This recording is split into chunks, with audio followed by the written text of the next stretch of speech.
Hey everyone, welcome back to the channel. Today's story is about a woman who told her husband he was too sexual and ended up losing him for good. It's a tough lesson on what happens when you don't appreciate what you have. Let's get into it. I'm Amber, I'm 28, and 6 months ago, I thought I had the perfect marriage. Now I'm sitting here wondering if I'm about to lose everything, and somehow I'm being painted as the bad guy in all this. When Austin and I first got together, I swear I felt like the luckiest woman alive. This man was obsessed with me in the best way possible. Every single day, he'd tell me how beautiful I looked, how lucky he was to have me, how he couldn't believe I was his, and the way he touched me. Girl, it was everything. He'd smack my butt when I walked past him in the kitchen, pull me close for random hugs throughout the day, kiss my neck when I was doing dishes. Even just casual touches would get him worked up, like visibly worked up, if you know what I mean. At first, I ate that attention up. My friends would roll their eyes when I'd brag about how Austin couldn't keep his hands off me, even after 3 years together. Sarah would be like, "Must be nice to have a man who still acts like he's dating you," and honestly, I felt pretty smug about it. Here I was with this amazing guy who was still head over heels for me, while her husband barely looked up from his phone when she walked in a room. But then life started getting crazy stressful. Work was a nightmare, with all these new demands and deadlines. My mom was going through health issues, and I was just exhausted all the time. That's when Austin's constant physical attention started feeling less like love and more like pressure. Every hug turning into him getting excited, every kiss leading to him getting aroused. It was like he couldn't just touch me normally without it becoming this whole sexual thing. I started noticing it more and more. We'd be watching TV, and he'd pull me close, and within minutes I could feel him getting turned on just from having me against him. Or I'd give him a quick peck goodbye in the morning, and he'd try to deepen it, getting all worked up before I had to leave for work. It was like my body was some kind of trigger for him, and honestly, it started making me feel weird about it. The thing is, Austin never pushed me for anything. He'd get excited, but he never made it my problem to deal with. He'd just kind of adjust himself and move on. But I started feeling like I couldn't just be affectionate without it turning into this sexual thing for him. Like, could he not just hug his wife without his body reacting like that? My friends started getting on my nerves too, always asking how things were going with Mr. Perfect, and making jokes about how Austin was probably climbing the walls if I wasn't in the mood. They had no idea how annoying it was becoming to feel like every touch was loaded with sexual energy. I just wanted normal affection sometimes, not everything to be about desire. Looking back now, I can see I was building up resentment about something that should have made me feel loved.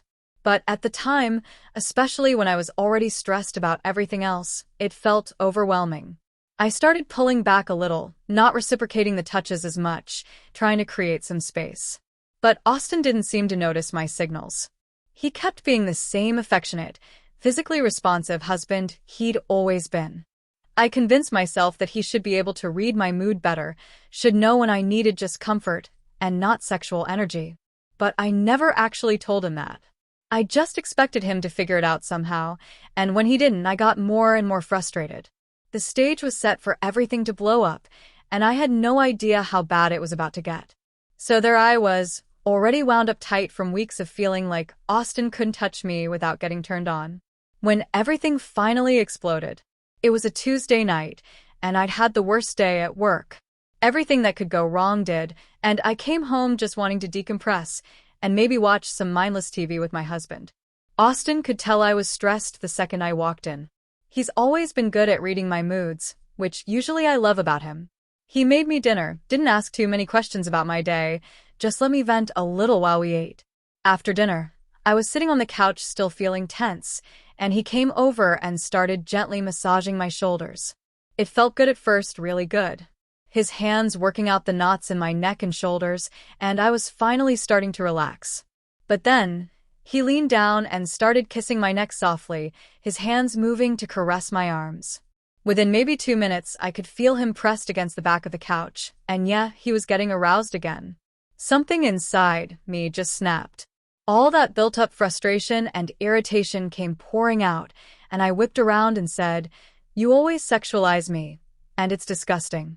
The words came out harsher than I even meant them to, but I was so fed up with feeling like I couldn't get comfort from my own husband without it turning sexual. Austin stepped back like I'd slapped him. His face went completely blank, and for a second, neither of us said anything. Then he quietly said, "I can't help that I'm attracted to my wife. I'm a young, healthy man, Tendra. This is normal." But I was already too worked up to listen to reason. "Just stop," I told him.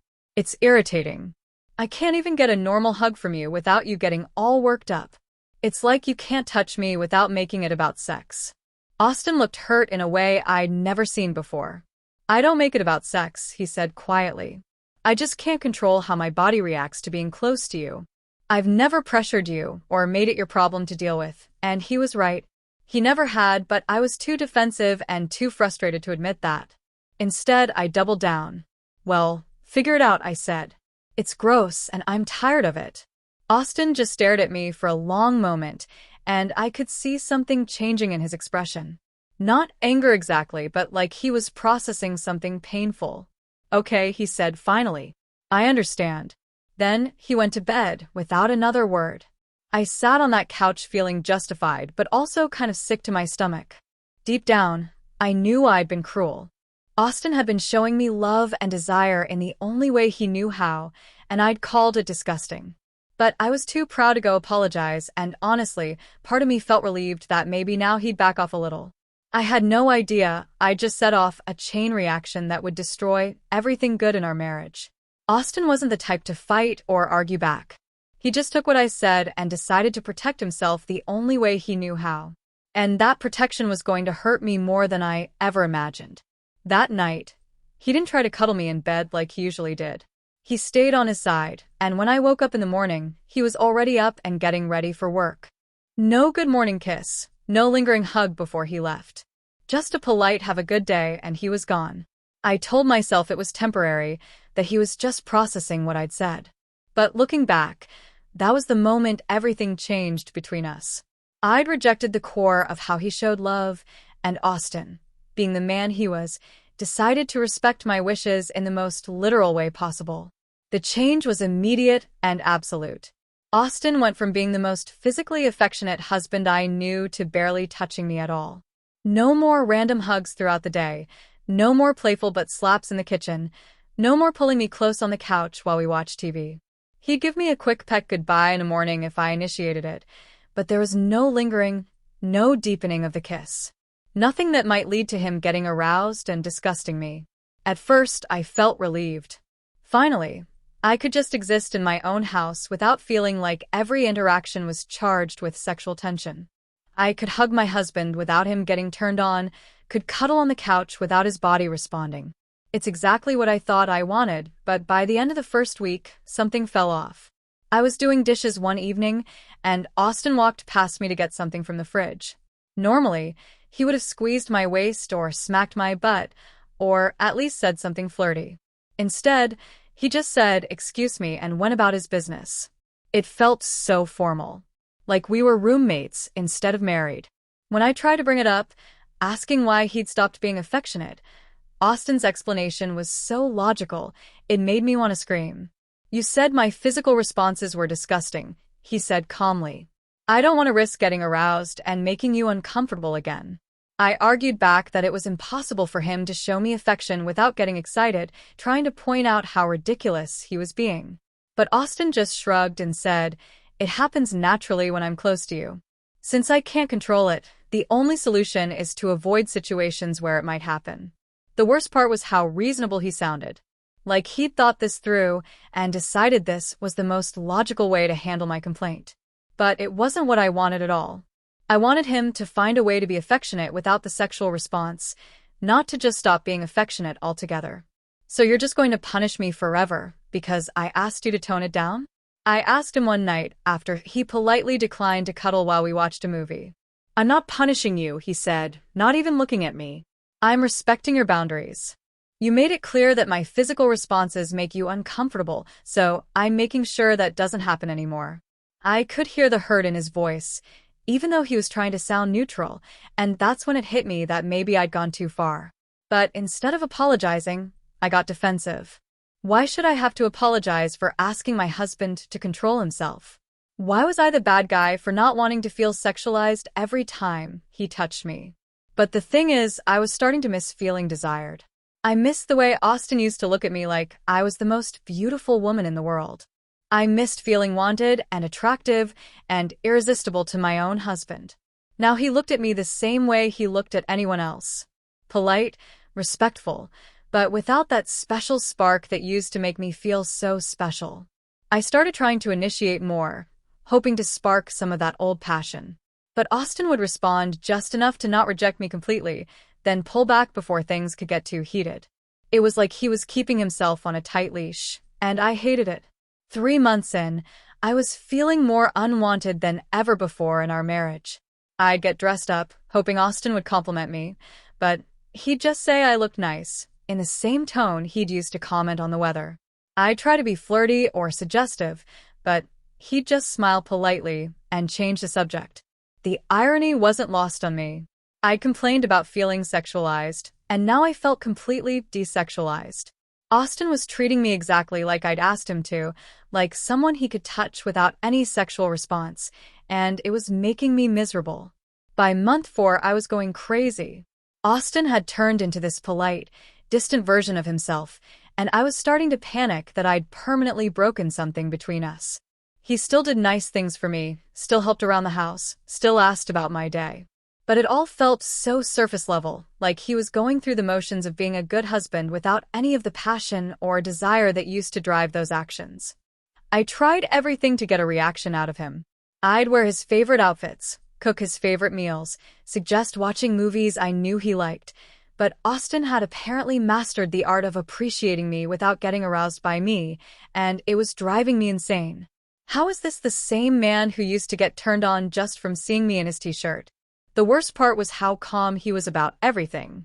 When I get frustrated and ask why he was being so distant, he'd explain in that same reasonable tone that he was just being respectful.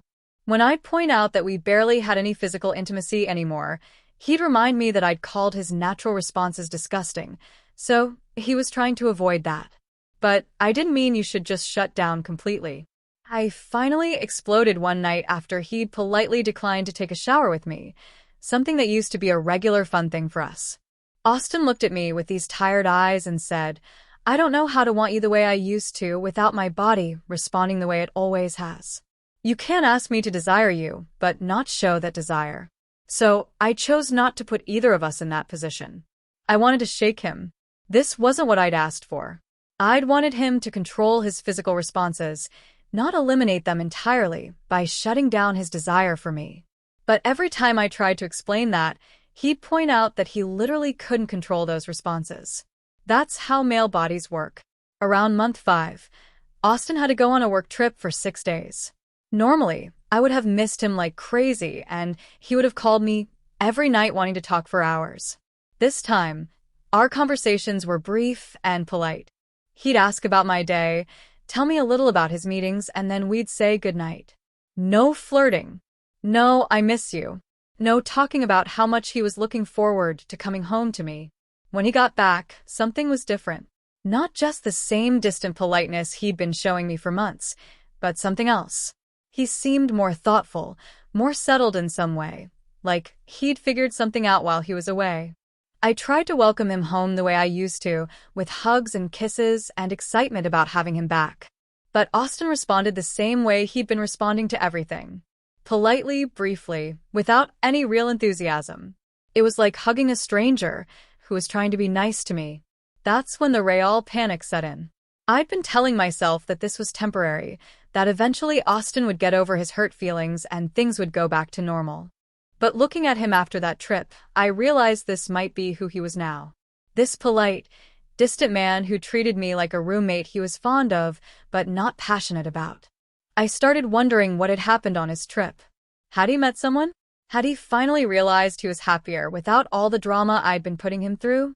The thought of Austin moving on from me, finding someone who appreciated his desire instead of calling it disgusting, made me sick to my stomach. But instead of apologizing or trying to fix what I'd broken, I got angry. This was his fault for being so extreme about everything.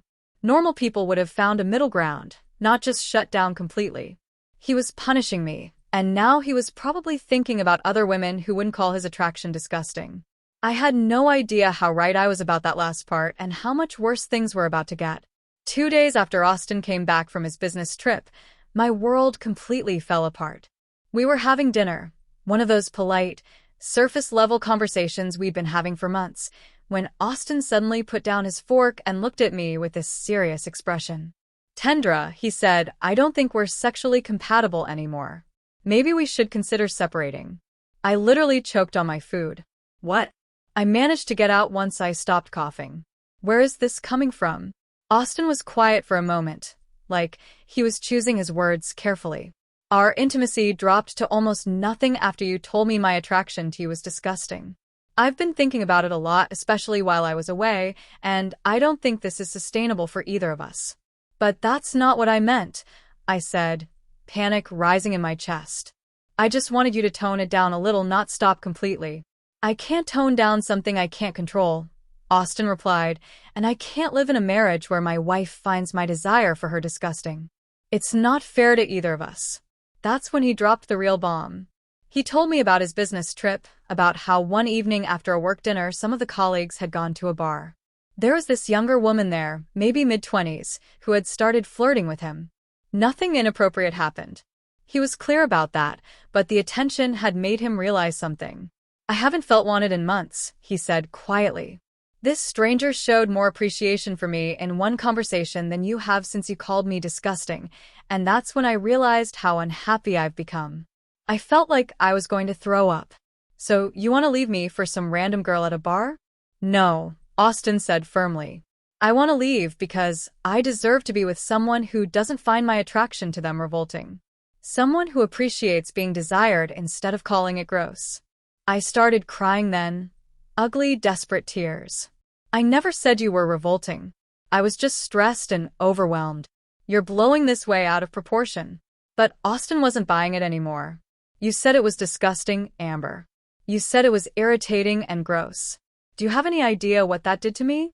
I spent 3 years thinking I was lucky to have a wife I was so attracted to, and you made me feel like a pervert for wanting my own wife." "That's not what I meant," I kept saying. But even as the words came out, I knew how weak they sounded. I had said those things. I had called his desire disgusting. Austin continued, "And it's not just that one moment. You never compliment me, never initiate anything, never make me feel like you want me at all. I'm always the one pursuing, always the one showing desire, and you just receive it. Until you decided even that was too much." I tried to argue, tried to list all the ways I showed love, but Austin just shook his head. "When's the last time you told me I was attractive? When's the last time you initiated intimacy? When's the last time you made me feel like you actually wanted me and weren't just tolerating my attention?" I couldn't answer because he was right. I'd gotten so comfortable being the one who was pursued and desired that I'd never bothered to reciprocate. I'd taken his constant attention for granted and then complained when it became inconvenient for me. "So, what? You're just giving up?" I asked, desperation making my voice shrill. "You're going to throw away 3 years of marriage because of one fight?" "This isn't about one fight," Austin said sadly. "This is about the fact that you don't want me the way I want you, and you resent me for wanting you at all. That's not a marriage, Amber. That's me being grateful for scraps of affection from someone who finds my love disgusting." When I asked if he'd cheated with the woman at the bar, Austin looked at me with something like disappointment. "The fact that you immediately assumed the worst of me just proves my point," he said. "I told you about her because I believe in honesty, not because I did anything wrong. But instead of hearing that I'm unhappy, you're more concerned about whether I betrayed you." That night, Austin slept in the guest room, and for the first time, I realized I might actually lose him.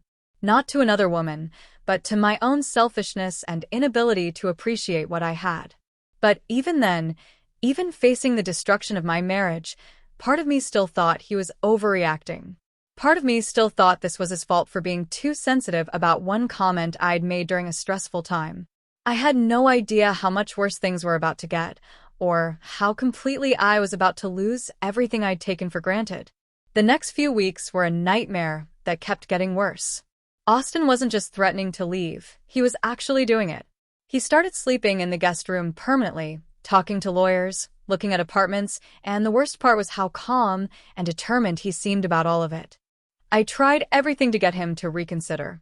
I cried, I apologized, I promised things would be different. But Isnt had this look in his eyes like he was already gone, like he'd already grieved our marriage and moved on while I was still trying to fix it. "I've spent 6 months trying to be the husband you wanted," he told me when I begged him to give us another chance.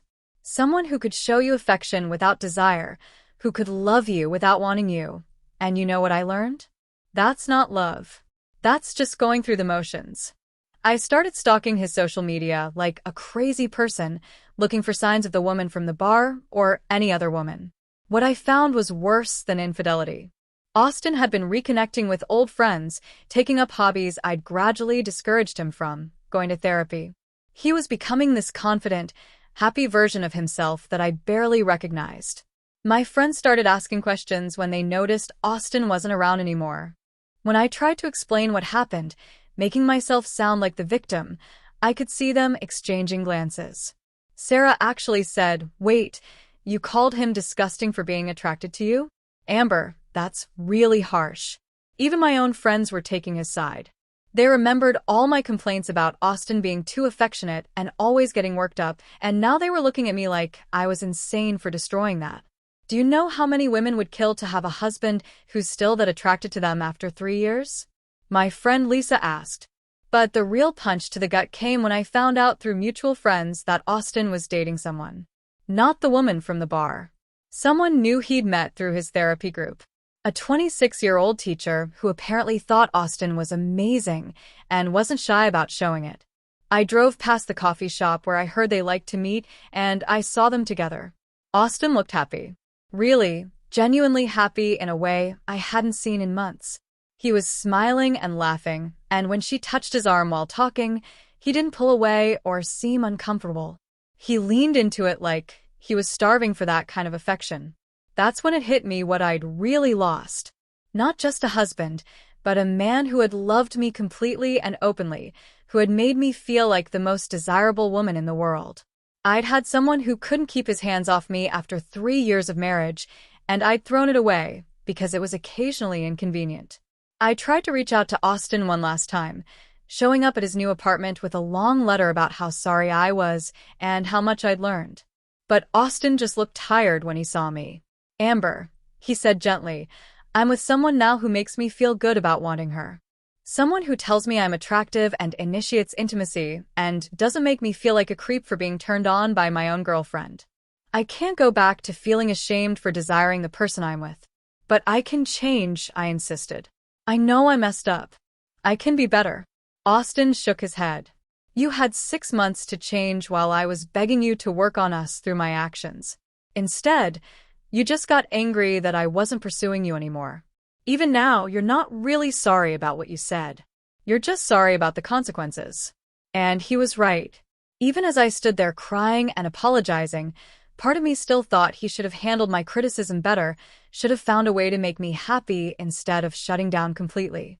I still didn't fully understand that calling someone's love disgusting isn't something you just bounce back from. 6 months later, I'm sitting in my empty house. Isnt took half the furniture when he moved out, watching his new girlfriend post pictures of them together on social media. She captions them things like, "Can't believe this amazing man is mine," and "feeling so loved and appreciated." The kinds of captions I never bothered with because I took Ist's devotion for granted. He looks incredible in every photo, confident, happy, fulfilled. Like he's finally with someone who appreciates what he has to offer instead of calling it disgusting. And me? I'm alone, wondering how I managed to destroy the best thing that ever happened to me because I was too selfish and ungrateful to recognize it while I had it. But even now, part of me thinks he should have fought harder for us. Part of me thinks he gave up too easily. And that's probably why I'm sitting here alone, because I still don't really get it. I still don't understand that love isn't something you can criticize and control and expect to keep receiving. Some lessons, apparently, you only learn after it's too late to matter. So, what do you think? Was it her fault? Or did he give up too easily? Let me know in the comments. And don't forget to like, subscribe, and hit the bell for more stories. Thanks for listening.